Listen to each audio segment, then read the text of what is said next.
boxing fans. Welcome to the brand new boxing discussion show. We search out a lot of boxing, latest news, views and gossip from the boxing world. We pull no punches. Press the button, subscribe.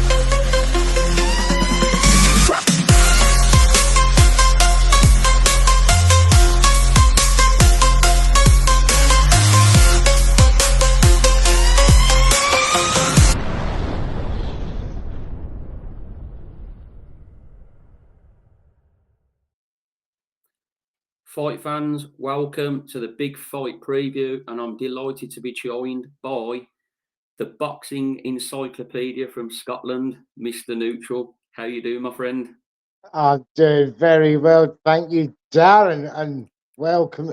I'm so privileged to be on your show, Sir Charles. I was still dancing to that intro music, mate. That was fantastic. Yeah, such a privilege. Thank you very much. Yeah, absolutely fantastic. Let's go. It's great to have you on, mate. Thank you. Let's kick things off then with the Magnificent Seven card. I've picked 4 fights out, which intrigued me the most. I'm going to start with Sam Noakes versus Ryan Walsh. Sam Noakes, 15 fights, 15 wins, 14 KOs. Ryan Walsh, 35 fights, 29 wins, 4 losses, 2 draws, 13 KOs. This is for the British lightweight, Commonwealth and WBO international titles. What's your take on this fight, mate, and what's your prediction? How's it go? Well, first and foremost, what a good fight for Sam Noakes. Yeah. First, he got that win against Mendy for the Euro lightweight belt, and this 15 fights in 14 knockouts. Ryan Walsh, been there, seen it, done it. He's faced them all. Losses to Maxie Hughes, Jazza Dickens, wins against Reese Mould recently. So very much a guy on the way up against a guy possibly on the way down. Fascinating matchup, and I'm quite a fan of Sam Noakes, especially with that record that he's got. Step up in levels. He beat Mendy by the unanimous decision to claim that Euro lightweight belt. So I'm figuring now, as he steps up in that level, maybe the knockout, maybe not so prevalent as as an ambition for the fight, but just to win. So great fight. I'm expecting Sam Noakes to come through. His power will be a factor for me in the demise of Ryan Walsh on this occasion, and I just think that power will be the most prevalent thing in this fight. So you're going for a Sam Noakes I'm going for a Sam Noakes KO win within 8 rounds, because I can see it demolish a real demolition job here. Great analysis, great prediction there. For me, this fight is a little bit like the Cameron Vaughn Gavin Gwynn fight from the weekend just gone. Yes. You've got a guy in Gavin Gwynn, you're not quite sure how much he's got left. And you've got the up-and-comer in Cameron Vaughn, whereas I feel like you've got that in Sam Noakes. And like with the Gavin Gwynn factor, you've got that there. For me, I think Ryan Walsh's last win, which was a cracker against Reese Mould, he took him apart in 1 round. Nobody really saw that coming. No. So it does lead you to this fight here thinking, he's still got a lot left and he can really test Sam Noakes. But you don't know whether that was just one of them things where he caught taking nothing away from him, but did he catch Reese Mould and it just ended him quickly, or has he got a lot left? But I do agree with you. I think the Sam Noakes punching power will be the factor in this fight for an aging fighter in Ryan Walsh. I think there's something like 10 or 12 years between them. You've got a fresh guy in Sam Noakes, a big puncher, up and coming. Ryan Walsh, veteran of the sport, you could call him now. But I just see the young, fresher guy getting to Ryan Walsh here. Probably, I think you could be right. I think Ryan Walsh definitely will give him some rounds, but I think it will be between something like 6 to 8 rounds, I think Sam Noakes will stop him, and that way, obviously, you'll go on to bigger and better things. But to have Ryan Walsh on his record at this stage is a very good win. So we'll look forward to that fight.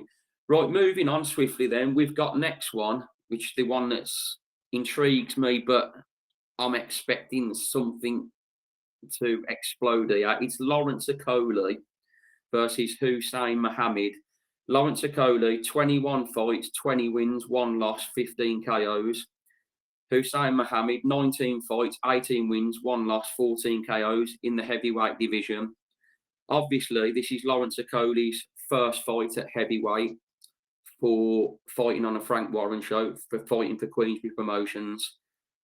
I'm expecting Lawrence Okolie to come out here and try and make a statement for what it is, fighting for his new promotions and fighting in a new division. I liked what we saw of him last time against Rosansky in the Bridgerweight division. I like that Lawrence Okolie when he comes out and he's explosive. The Lawrence Okolie that I don't like is when he looks to spoil and hold, and it's not an entertaining watch, which, with all due respect, we have seen quite a few times from him. But I'm looking for Lawrence Okolie, who's fighting a guy here with probably a bit of a padded record, it's fair to say. I'm expecting Lawrence Okolie here to come out, like I say, be explosive and get a knockout win within 6 rounds. I mean, it's a 10-round fight. What do you think, mate? Yeah. Queensberry signed him on the 25th of October this year after he ditched the Bridgerweight belt, beating Rosansky in that first round mismatch. But listen, look, he can only beat what's put in front of him. If you look at Lawrence Okolie closely from cruiserweight when he made his debut, I think it was way back in 2017, something like that. He's gone on to, from British level, European level. Well, his first belt was Commonwealth. So he's gone through that ranking system with cruiserweight quietly. Nobody was really paying much attention to Lawrence Okolie until the Chris Billings-Smith fight, when it was a hug fest. It was a spoiler, terrible, like you said there, Darren. Terrible fight. The fans then writ him off. Big shout out to a friend of mine, Rico. He's always called Lawrence Okolie the GOAT. So I'm going to give him due recompense in this matchup. His introduction at heavyweight against Hussein Mohammed. He's ranked number 5, as high as number 5 by the WBC into his introduction at heavyweight, Dan. And, you know, it just goes to show you how much Queensberry have got investment in Lawrence at heavyweight. So this would be a good introduction, if not what was some others would consider a soft introduction. Hussein Mohammed, 18-1, as you quite rightly say, made his debut in 2019. However, I think his best win out of his 19 fights was against Saglam, a heavyweight, who was 42-5 at the time. But he did take a recent win against Keon, who was 16-3. I don't believe this guy is going to present too much of a problem at 224 pound plus, Darren. I think Lawrence Okolie has been set up very nicely in this matchup for a knockout win and a big introduction to his heavyweight career, with Queensberry. So he has gone through the nitty-gritty. He's gone through the rankings at cruiserweight. He's taken on a Bridgerweight. He's got a title there. You know, Lawrence Okolie could well reach the pound-for-pound status should he ever make a winning title run at heavyweight, Dan. What do you think? Well, it's going to be really interesting to see, mate. I mean, the one thing you can say about Lawrence Okolie, he does possess really good power. And obviously, as he steps up to heavyweight, that power can only get better. Perhaps he'll lose a little bit of speed in that power. Who knows? But I'm really looking forward to seeing what I can do. Like I say, for the fans' point of view and the entertainment, I want to start seeing some excitement from him, what he is capable of. But I think he knows that himself as well. So let's see come Saturday. It's very interesting to see what happens with him. But we'll move on to another heavyweight contest, which is Solomon Dacres versus David Adeleye. Solomon Dacres, 9 fights, 9 wins, 3 KOs. Adeleye, 13 fights, 12 wins, 1 loss, 11 KOs. This is for the English heavyweight title. What's your take on this one? A good matchup from Queensbury, to be fair, Dan. You got Solomon Dacres, who's 9-0 in his resume so far. He beat Ismay for the English title, heavyweight title, and he fought Michael Webster twice in 2 good matchups. Now, David Adeleye, he's fought at European level. He lost his European belt, as we know, to Fabio Wardley by that knockout or that TKO. He's fought at that higher level. But I've been learning this Solomon for the last year or so, and I've been quietly impressed with his attitude. I remember when he fought for that vacant English heavyweight title against Robert Ismay. There was that needle going on, and I was very impressed the way he held himself in his press conferences and his face-offs. I don't know. I'm a big underdog fan, Dan. I do love an underdog, and I do think Solomon on this occasion could show some of that belligerence that I've seen him show in his previous fights. To say, you can't beat me. You can't beat me. Yeah. David Adeleye, 12-1. As I said, he won that Euro heavyweight belt against Bezos. That was his signature win. But that Fabio Wardley loss for me, I don't know. Could it? He's been thrown in. Very good matchmaking by Queensbury. Throw him in against the English champion to give him that opportunity to get back up there and once again compete for the bigger title. Yeah. So fascinating, really fascinating. So how do you reckon it goes down then? What do you really fancy? Sol Dacres? The heart, which way you look at it, Terry, goes Solomon Dacres. The head says David Adeleye, with his experience, with his resume, fighting at that level that Solomon hasn't fought yet. And listen, this is a night for upsets on this card, and very much so. Yeah. This could be another one. So, let's see what happens. But I'm going for Solomon Dacres to win on points at the end of the day. To be honest with you, I didn't think you was actually going to say that, and I thought you was going to say Adeleye stoppage. But I'm actually going with. I don't like it where we agree on things, but I'm actually going with Solomon Dacres myself. I see this fight a little bit as Adeleye the puncher against Dacres the boxer. I think Dacres sometimes can be a little bit guilty of going through the motions in his fights, where potentially with the fighters he's gone against, he could have put his foot on the gas at times, and I don't believe he has. There's nothing wrong with that, where you're comfortable to win the fight, but when you've got a guy in front of you like Adeleye who can bang and he's stepping up a level again, I think you've got to be very careful that you absolutely perfect that game plan. But I think he can do it here. I think he's slick enough to be able to stay out the way of Adeleye's shots, pop him with the jab, work the box, work round the ring, work his ring craft. Because I do believe that Dacres has got some decent ring craft, whereas, like I said, I seem the better boxer than Adeleye, and I think Adeleye is going to be looking to land that shot, whereas I see Dacres will be happy to drag the fight out. It's for the English heavyweight title. I think Dacres will win on points. I'm not saying it's going to be a wide margin or anything like that. I think he could win it by a couple of rounds or something like that. But another fascinating fight, and it's a fight we've been waiting a long time for. It's been on, then it's been called off, then it's been on again, it's been called off. But at least it looks like we're going to be getting it this time. So roll on Saturday and let's find out who the winner is. So what we'll do now is we'll move on to the main event, which is Brad Pauls versus Denzel Bentley. and it's for the British middleweight title, European and WBO international. Brad Pauls, 21 fights, 19 wins, 1 loss, 1 draw, 11 KOs. Denzel Bentley, 24 fights, 20 wins, 3 losses, 1 draw, 17 KOs. I'll go first on this one. This, for me, is a very, very fascinating fight. I mean, we talk about this card, so many intriguing matchups. I mean, Brad Pauls, Denzel Bentley doesn't get more of a 50-50 for me. It's a tough one. I mean, if you look at the records, I mean, I've got the records in front of me here now.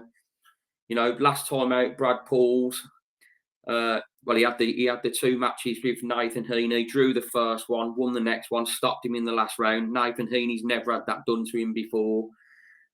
Great victory. Really, both of them really good, entertaining fights as well. I do like his style, Brad Pauls. He's beaten Tyler Denny as well before. Great win. He's beaten Ryan Kelly. Sorry, he lost to Tyler Denny. Apologies. He's beaten Ryan Kelly. Denzel Bentley, as we know, which is the common opponent, is Nathan Heaney. Nathan Heaney beat Denzel Bentley and then lost to Brad Pauls. So it's such a difficult one to call here. But I think if I'm going to call a winner here, I'm going to go for Brad Pauls. I think he's in the ascendancy. I think he's at the right time in his career. I feel everything, like, you know, he's had a huge boost lately. I've seen like some of his social media posts. He looks in great shape. He looks bang up for it. I mean, I know Denzel Bentley be the same. I just feel that the ascendancy at the minute is with Brad Pauls, and I think he's a decent boxer. And I also think he's very tough and durable. I mean, Denzel Bentley is the bigger puncher in the fight. But I think Brad Pauls, the only thing I think Brad Pauls has got to be careful of is Denzel Bentley can, with his punching power, Brad Pauls can leave himself a little bit open at times. And I think he's got to tuck up a little bit more and get his guard up a little bit more than what he has in previous fights. But I think he's got it in him to win this fight on points. But he's got to avoid the bombs from Denzel Bentley. But I'm going to go Brad Pauls.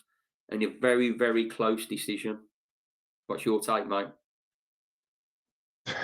Super analysis, Darren. And once again, I have to emphasize it's 50-50, you know, very much so in this match. I'm big up Queensbury for making this fight a middleweight. Absolutely. You know, the new key bomb in Brad Pauls against Too Sharp Denzel Bentley.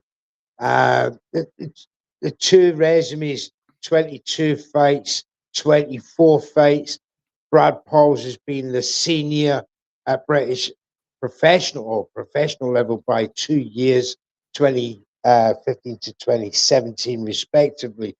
So as you quite rightly say, there's 3 belts on the table here, and a lots to play for. You got, as you quite rightly said, the British champion Brad Pauls with his 2 wins his win over Nathan Heaney with a split draw in the first fight with that stoppage. Nobody expected it. It happened. It's one of them fights. But I go back to Too Sharp and with his losses to only Nathan Heaney at that elite level, Janabek at elite level, and also Felix Cash. Yeah. Those losses will have taught more to Denzel Bentley over the last 2 years than I would say the one loss to Tyler Denny that Brad Pauls. Yes, Brad Pauls is on that way up. He's now got that British championship. He's got that belief at knockout that he can actually stop these top guys. That's going to bring an extra element into his next fight, which is interesting and fascinating for Too Sharp as something to consider, you know. But I'm going to go with Too Sharp here. I think that experience at that level would have taught him more, and you know, and quite rightly so, he'll see the British champion as someone who's coming up rather than be at what level the Too Sharp will consider himself at. So I always favour in this circumstance that experience over this long-term professional, who's had 2 fights less, and yet he's been a professional 2 years longer. I just feel that experience when he's been fast-tracked will serve him well going into this fight. He's going to expect a battle from Brad Pauls, as he saw from that last fight with Nathan Haney. Yes, he lost to him. So he's going to know that he has that residual power that you were talking about, Dan, that he has to focus on in this fight. And I think he will. I think I'm going for a very late stoppage championship rounds for Denzel Bentley. If it doesn't happen, Darren, then I'm afraid this could go to a very, very close Brad Pauls decision. There we go. So we're not agreeing on the fight prediction, but we're agreeing that like either one of our predictions should be coming in here. Exactly. It's 50-50. Yeah, definitely. I mean, the one key point I will pick up there, you are correct with the Denzel Bentley experience with the Janibek fight. I mean, he performed very, very well in that fight. It was a superb performance, and a lot of people thought he potentially could have won that fight. So I do agree with you on that. I mean, we've both hit the nail on the head. We're expecting a very, very good fight. The 4 fights that we've mentioned on here already, all 4 of them, very intriguing contests. We're expecting good fights from all 4 of them. But what we're going to do now, we're going to move on to the news yesterday that broke last night. The last crescendo, February 22nd, 2025. Have you seen a better fight card than this in your lifetime? Listen, Darren, I've been watching boxing since a wee boy, 8 years of age. I've never seen a card. It took me to my 20s to start looking at cards, actually, the undercards, where, in my decisions in this thing. But since then, no. The simple answer, there is no better card at this level in boxing, in history. Don King has put on some beautiful cards. Rumble in the Jungle, Thriller in Manila. But nothing, even that doesn't supersede what you're going to see here, February 22nd. If it all happens, still a long time for things to go wrong. Let's pray that to the boxing gods that this card goes ahead in its current form. But listen, well, one thing I was going to pick up on there, what you were just going to say about if it all happens. The one key point of the card is where you're saying if it could happen is obviously it was the Madrimov is scheduled to fight Boachuk on the Tyson Fury card on December 21st. That is going to be one hell of an almighty turnaround to come from that card to go onto this card to fight Virgil Ortiz. This is just, if this happens, I mean, Eddie Hearn is saying that Madrimov will be on both these cards. That's a bold statement for me. You don't know what's going to happen in that December 21st fight. So, that for me is a 50-50 whether that fight will happen. But, I mean, all these fights on this card could headline shows. My 2 picks of the bunch, for apart from the main event, because I like the heavyweight, my favourite division is the heavyweight division, is Zhang versus Caballero, and obviously Daniel Dubois versus Joseph Parker. But I'll come on to the Daniel Dubois, Joseph Parker one with you. I mean, obviously, nearer to the time, we'll do a full preview of this show. Absolutely. But the quick one of Daniel Dubois, Joseph Parker, for me, when I actually thought about it today, Joe Joyce has beaten both of these guys. And you look where Joe Joyce is now, it's just madness to think that these 2 are facing off and they've both been beaten by Joe Joyce. But do you see Daniel Dubois versus Joseph Parker as a 50-50 fight too? No, I don't say it's a 50-50 fight.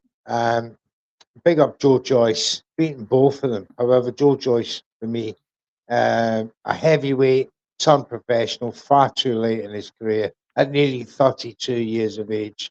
He had a good run while he could in his 14, 15 fights that he could manage under those circumstances since turning pro from his Olympian and amateur days. What could have been had he turned professional earlier, we will never know. However, Daniel Dubois has the scope out of the two of them, since their losses to Joseph Joyce, Daniel's got the age, 25, 26 years Yeah, of I age. agree, yeah. I'm not quite sure how old he is. His resume stands up for himself. Joseph Parker, he has done nothing wrong in his resume.